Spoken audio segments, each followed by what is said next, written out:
सरकार में अधिकारी कर्मचारी सारे के सारे निरंकुश हैं और आप लगातार देखते हैं कि नगर निगम का कितना करोड़ों का भ्रष्टाचार हो रहा है। ये सब सरकार के संरक्षण में हो रहा है, भारतीय जनता पार्टी की सरकार के संरक्षण में हो रहा है, क्योंकि ये जितने भी यहाँ के पैसा है, नगर निगम का पैसा 75% से ज़्यादातर नेताओं के और मंत्रियों के पास चला जाता है। जिंदाबाद जिंदाबाद इंकलाब जिंदाबाद जिंदाबाद जिंदाबाद। नगर निगम का भ्रष्टाचार बंद करो, बंद करो बंद करो, नगर निगम का भ्रष्टाचार बंद करो, बंद करो बंद करो। नगर पालिका निगम गेट के बाहर आपने ज्ञापन दिया,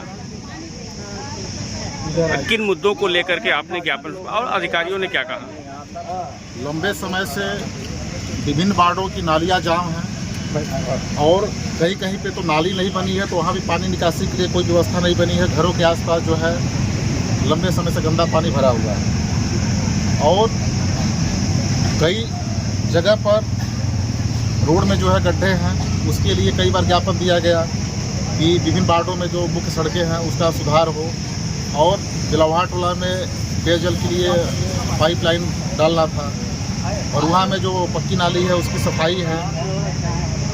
महाजन मोड़ जो विद्यालय है वहाँ से लेकर के और हरजर बस्ती तक पक्की नाली का निर्माण है।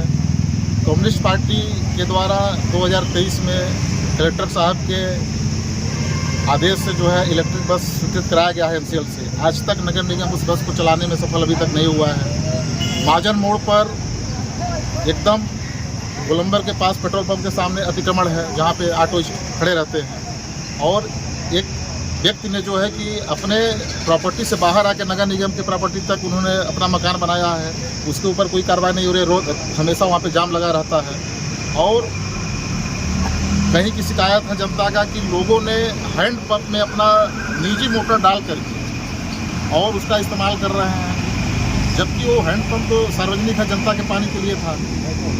उसकी पाइप ही निकाल के लोग अपने निजी काम में इस्तेमाल कर रहे हैं। इस तरह से सब सार्वजनिक संपत्ति का नुकसान किए और जनता पानी से वंचित। एक सवाल और, जो अभी एक पेड़ एक माह के लिए और सफाई अभियान के लिए निर्देशित किया गया है नगर पालिका निगम सिंगरौली आयुक्त जी को अपने सभी कर्मचारियों के लिए, तो एक पेड़ एक माह के लिए और सफाई के लिए भी क्या बोलना चाहेंगे? अभी जो अभी निर्देश जारी किया गया हमारे ज्ञापन में जो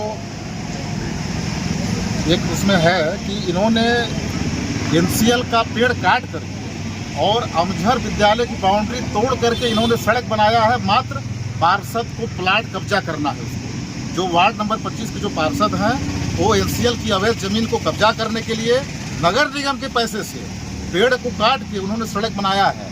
आप उसको जाके मुआयना कर सकते हैं और उस जगह को फिलिंग भी कर रहा है नगर निगम, उसकी नगर निगम भराई भी कर रहा है उनको कब्जा करवाने में पेड़ काट के सहयोग में। अब मैं उसमें क्या कहूँगा, वो तो सबको दिख रहा है रोड में। फिर से मेरा एक सवाल, आपका मुद्दा सही है, एक सवाल फिर से, एक पेड़ एक माह के लिए और नाली सफाई के लिए निर्देशित किया गया, अभी 2 दिन पहले ही निर्देश जारी किया गया है, इस विषय में आपका क्या कहना है? अब मेरा क्या कहना है, हम तो कह रहे होना ही चाहिए, लेकिन हो क्या रहा है नाली सरकार में अधिकारी कर्मचारी सारे के सारे निरंकुश हैं और आप लगातार देखते हैं कि नगर निगम का कितना करोड़ों का भ्रष्टाचार हो रहा है। ये सब सरकार के संरक्षण में हो रहा है, भारतीय जनता पार्टी की सरकार के संरक्षण में हो रहा है, क्योंकि ये जितने भी यहाँ के पैसा है, नगर निगम का पैसा 75% से ज़्यादातर नेताओं के और मंत्रियों के पास चला जाता है। तो फिर ये कौन सा आदेश का पालन करेंगे? कलेक्टर साहब आदेश करते हैं कि सरकारी हैंड पंप में अगर कोई अपना पंप लगाया है, मोटर लगाया है, उसके खिलाफ सख्त कार्रवाई की जाए, उस पर मुकदमा कायम किया जाए।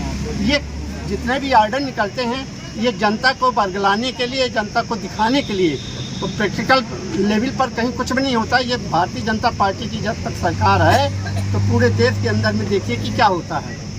आपने भी जैसे ज्ञापन दिया, तो कौन से अधिकारी नगर पालिका निगम के आए थे और आपसे ज्ञापन लिए? ये ये है उपायुक्त महोदय हैं।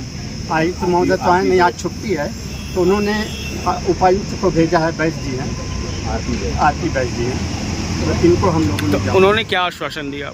उन्होंने क्या ये बोला कि हम आयुक्त महोदय से बात करेंगे और फिर 4-5 दिन का बाद आपको बताते हैं, तो बैठ के आप लोग डिस्कशन करिए अपने